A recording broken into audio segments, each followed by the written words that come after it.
Amir Khan says that he had heard that Canelo was actually weighing at least 180 pounds on the night when they fought. Now, I've also been hearing this rumor. It's been all over social media. And I don't know how true the rumor is, whether there's any veracity to these claims. But one thing we do know for certain is that Canelo Alvarez refused to be weighed by HBO. And that is fairly customary for HBO to weigh the fighters on the night of the fight to see what they're weighing in the ring. Canelo refused. Now, there has been a few times when fighters have refused to step on the scales, but one of the most notable times when it happened before was, or a few times with this particular fighter, was Julio Cesar Chavez Jr. He was notorious for refusing to allow HBO to weigh him. And the reason why is because his weight on the night was obscenely high. That's why.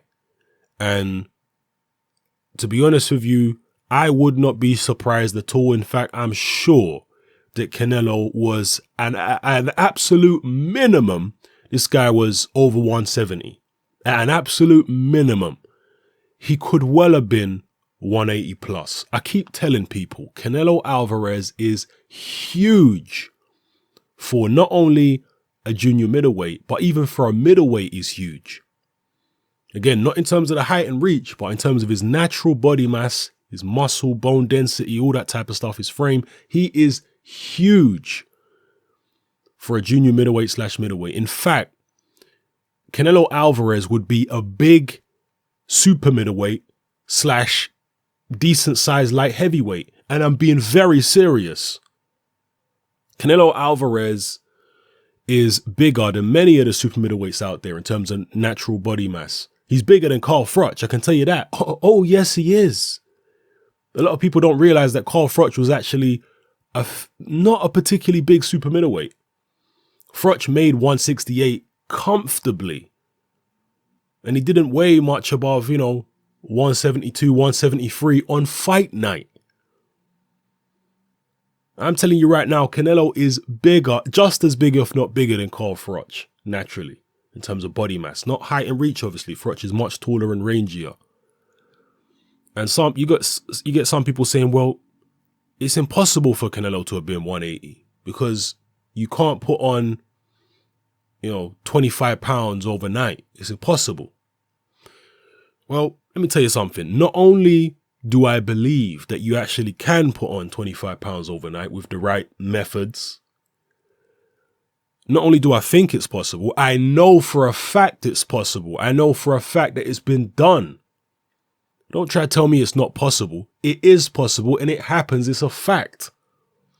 Chavez Jr.'s put on that type of weight overnight. And it's not exactly overnight. It's more than 24 hours they get to put it on. And they use all types of different methods, from IV drips with electrolytes, an electrolyte infused saline solution to, many, many different methods, believe you me, that they use for rehydrating these massive amounts overnight. And it's something which makes a mockery of weight divisions, obviously. And it's something which really has to be looked at. A lot of boxing fans have been saying this needs to be looked at because why do we even have weight divisions? Because, and obviously the case with Khan and Canelo was an extreme one because it was a catch weight and it was a guy coming from a much lower weight going in there against a guy who naturally is of a even higher, much higher weight than 155. So that was an extreme case. But even when Canelo fights at 160, eventually, he's still going to be coming in way over 160. I mean, not even close to 160. So it makes a mockery of the divisions. Some people have called for same-day weigh-ins to be brought back. But during the times of same-day weigh-ins, there was more brain injuries. And that was due to the fact that fighters were still dehydrating themselves even on the day of the fights. And dehydrating yourself leaves you more susceptible to brain injury because the brain itself is covered and immersed in fluid.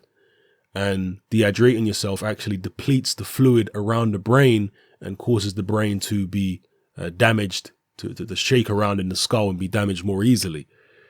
So same day weigh-ins may not be the best answer. To me, with the technology that exists these days, the medical instruments and what have you, I can't see why we shouldn't be able to measure the amount of hydration, how hydrated a fighter's body is on the day of the fight. I don't know how much the medical equipment would cost to do that, but I'm sure such equipment must exist where we can measure how hydrated somebody is. I don't know if it would involve taking some type of sample, blood or urine sample. I don't know. If it's a blood sample, then it's maybe a little impractical on the day of a fight, or on the evening of a fight. That might be a bit impractical. Well, you'd only really need to do it. When would you need to? You'd need to do it on the night of a fight, really, to make sure that the guy is not coming in the ring ridiculously heavy. Other than that, I can't really see any way around this problem, because fighters are fighters, and by nature they're risk takers. So a lot of them are going to do this kind of stuff. They're going to dehydrate themselves, even if you got same day weigh-ins. I don't know. Drop your comments below, people. Let me know what you think about this whole situation. How do we combat these, the weight division problem? Because fighters, by rehydrating so massively, are making a mockery of these weight divisions. You had Amir Khan, who was basically a junior welterweight. I'm not even going to say Khan's a real welterweight, because I don't think he is. Well, now that we're talking about weight divisions, yeah, Khan is a junior welterweight. If you want to talk about his actual natural weight when he gets into the ring, Khan's probably a light middleweight in terms of, when he gets in the ring, he's probably like 155, something like that. But in terms, but speaking in the sense of the way we look at the weight divisions today, as in a guy who's actually 140 pounds on the night would not really be considered a true junior welterweight, if you get what I'm saying. It's got that messed up that, even when a guy is actually in a certain weight division, we're saying that he doesn't actually belong to that weight division.